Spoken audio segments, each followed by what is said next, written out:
ये टेबल देखो, हर चीज अपनी जगह पे पड़ी है। ये पेपर्स अलाइंड हैं, पेंसिल साथ हैं, आईपैड बीच में पड़ा हुआ है। लेकिन ये कितनी देर ऐसे रहेगा? इस टेबल पे मैं कोई भी चीज इस्तेमाल करूं, आईपैड हिला दूं, कैलकुलेटर इस्तेमाल करूं, टेबल का ओरिजिनल ऑर्डर तो खराब हो गया ना। यू कुड से कि ये डिसऑर्डर है। जब तक मैं एक्टिवली मेहनत ना करूं इस सब को ऑर्डर में रखने के लिए, ये सब कुछ डिसऑर्डर में रहेगा, खराब रहेगा। आप सोच रहे होगे ये टेबल ही है ना, इतनी जरूरी क्यों है? वेल, जिस वजह से इस टेबल की स्टेट हमेशा खराब होने की तरफ जाएगी, इट्स एन इनविजिबल रूल जो हमारी पूरी यूनिवर्स चलाता है। इट्स द रीजन कि आप एग्जिस्ट करते हो। इट्स द रीजन कि इस दुनिया के सारे सिस्टम्स चल रहे हैं। And it is the reason कि वक्त हमेशा फॉरवर्ड डायरेक्शन में जाता है। There is one arrow of time and it is the reason कि एक दिन ये यूनिवर्स खत्म हो जाएगी, टाइम खत्म हो जाएगी।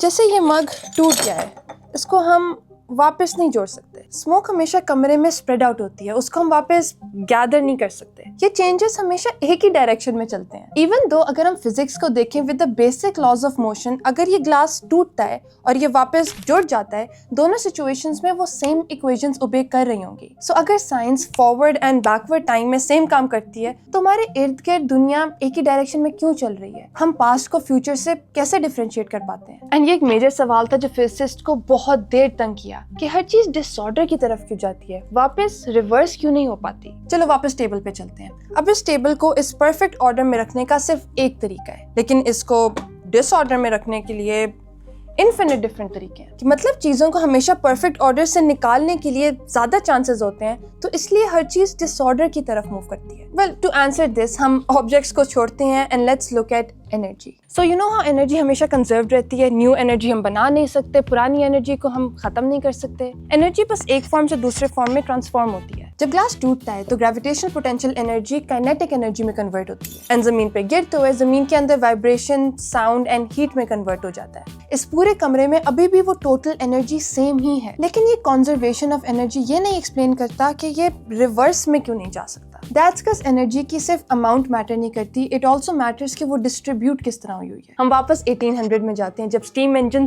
दुनिया बदल रहे थे। वो ट्रेन्स, फैक्ट्रीज, शिप्स सब कुछ चलाते थे, लेकिन बहुत इनएफिशिएंट थे। कोल को जला के हीट प्रोड्यूस करते थे जो मोस्टली बस हवा में लूज हो जाती थी। इन हीट इंजन्स का एक बेसिक वर्किंग प्रिंसिपल था कि वो एक हॉट रिजर्वॉयर से हीट लेते थे जिससे पिस्टन मूव होता था, यानी मैकेनिकल वर्क होता था, एंड बाकी रिमेनिंग हीट एक कोल्ड रिजर्वॉयर को दे देते थे। द प्रॉब्लम इज ये सिर्फ 3% ऑफ हीट को एक्चुअल वर्क में कन्वर्ट कर पाते थे, बाकी सब वेस्ट होता था। अब जो लोग इससे पैसे बनाते थे, दे वांटेड कि एफिशिएंसी ज्यादा बढ़े, तो हमने समहाउ हीट रिजर्वॉयर की 100% हीट एनर्जी को वर्क में कन्वर्ट करना था। अगर हम 100% फ्रिक्शन हटा दें, एयर रेजिस्टेंस हटा दें, हर चीज परफेक्टली बना दे, तो एफिशिएंसी 100% हो जानी चाहिए, राइट? इस सब पर कार्नो ने काम किया एंड ये जीरो फ्रिक्शन हीट इंजन था, कार्नो का perfect heat engine. But Carnot soon discovered कि आपको 100% आइडियल हीट इंजन में भी थोड़ी सी एनर्जी फिर भी कोल्ड रिजर्वॉयर में रिलीज करनी ही पड़ेगी। नेचर सिंपली रिफ्यूजेस कि आप 100% इनपुट एनर्जी को यूजफुल वर्क में कन्वर्ट कर सको। द मैथ सेड कि एफिशिएंसी बढ़ेगी अगर हॉट रिजर्वॉयर का टेम्परेचर ज्यादा होगा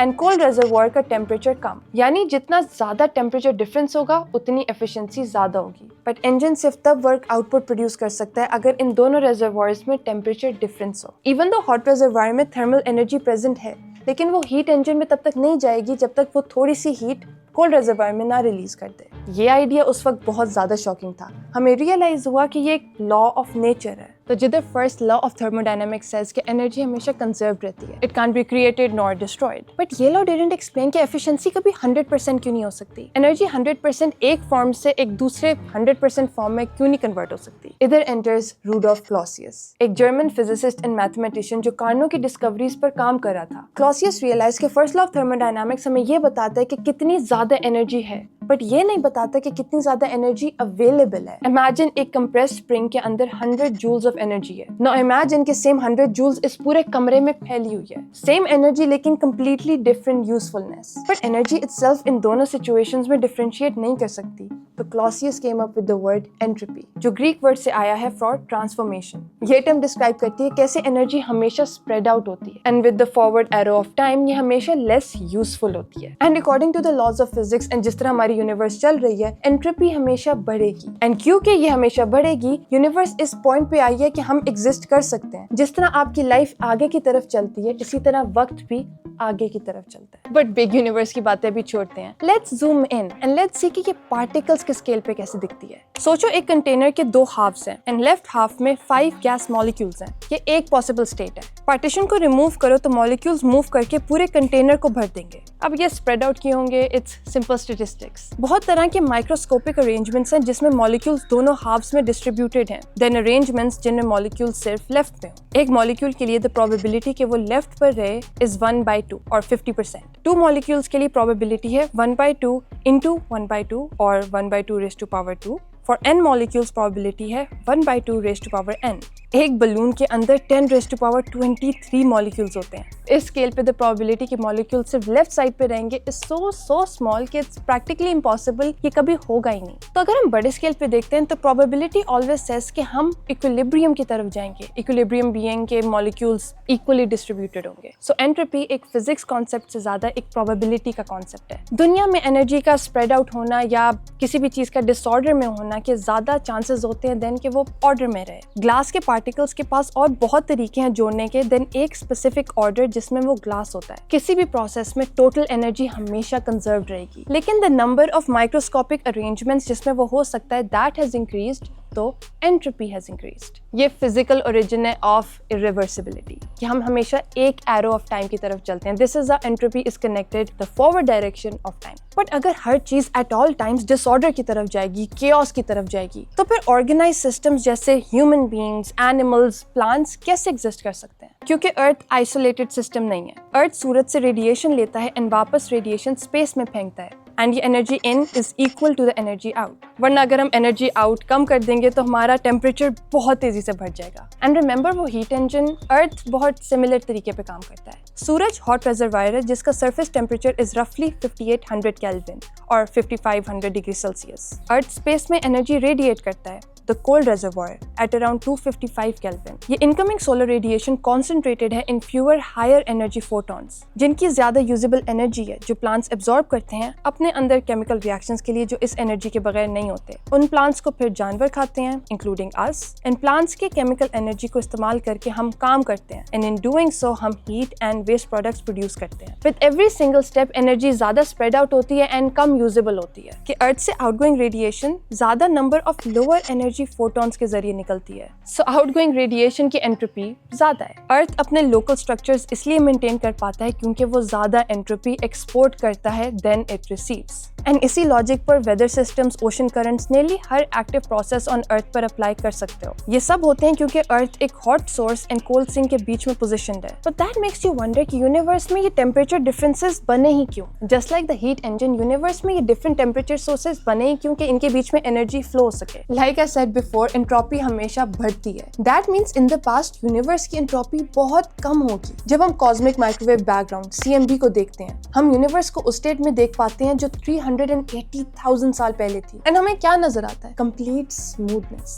हर डायरेक्शन में टेम्परेचर बिल्कुल सेम है, सब कुछ बहुत यूनिफॉर्म है, हर चीज इवनली स्प्रेड आउट है। That means energy evenly spread out है, तो वो फिर स्टेट मैक्सिमम एंट्रोपी की नहीं हुई। तो डज दैट मीन कि हम गलत है कि यूनिवर्स मिनिमम एंट्रोपी से ज्यादा एंट्रोपी की तरफ जा रही है? अब ये खाली सिर्फ माइक्रोवेव बैकग्राउंड्स को देख के लगता है हाँ, बट हमारे पास ग्रेविटी एग्जिस्ट करती है। ग्रेविटी की वजह से मॉलिक्यूल साथ अट्रैक्ट होते हैं, जिससे ह्यूज क्लाउड्स ऑफ गैस आपस में पुल करके डेंस होते हैं, अट्रैक्शन बढ़ती है एंड वो रीजन कोलैप्स हो जाते हैं into stars, into galaxies, into clusters. And ये क्लस्टर्स कॉस्मिक वेब बनाते हैं। सो ग्रेविटी नेचुरली स्ट्रक्चर्स बनाती है। तो ये स्मूथ यूनिफॉर्म यूनिवर्स जो हमें दिखती है मिलियंस ऑफ ईयर्स अगो, उस यूनिवर्स में बहुत ज्यादा पोटेंशियल एनर्जी है जो अभी तक इस्तेमाल ही नहीं हुई। उसमें बहुत कैपेसिटी थी चेंज की, ट्रांसफॉर्म होने की, जो लैटिन वर्ड है फॉर एंट्रोपी। तो दैट मीन्स कि यूनिवर्स बहुत दूर थी फ्रॉम इक्विलिब्रियम। एंड जब ये gravitational potential energy heat and radiation में कन्वर्ट हुई, इन स्टार्स ने स्ट्रॉन्ग टेम्परेचर ग्रेडियंट्स बना दिए एंड फिर इनसे एनर्जी रिलीज होती है इनटू द कोल्डर स्पेस। इन्हीं टेम्परेचर ग्रेडियंट्स की वजह से, टेम्परेचर डिफरेंसेस की वजह से लाइफ एग्जिस्ट कर सकती है। Planets, chemistry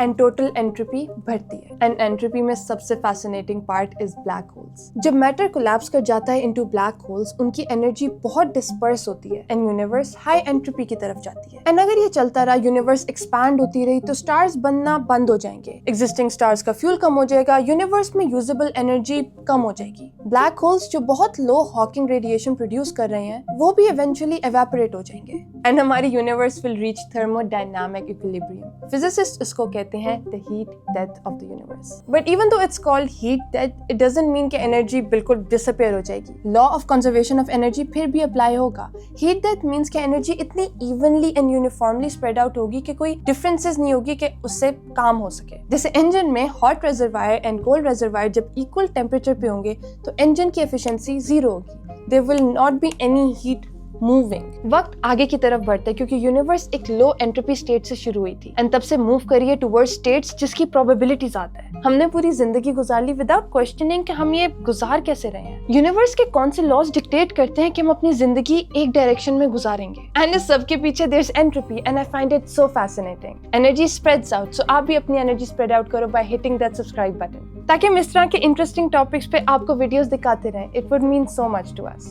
Until next time, stay safe and keep increasing the entropy of the universe.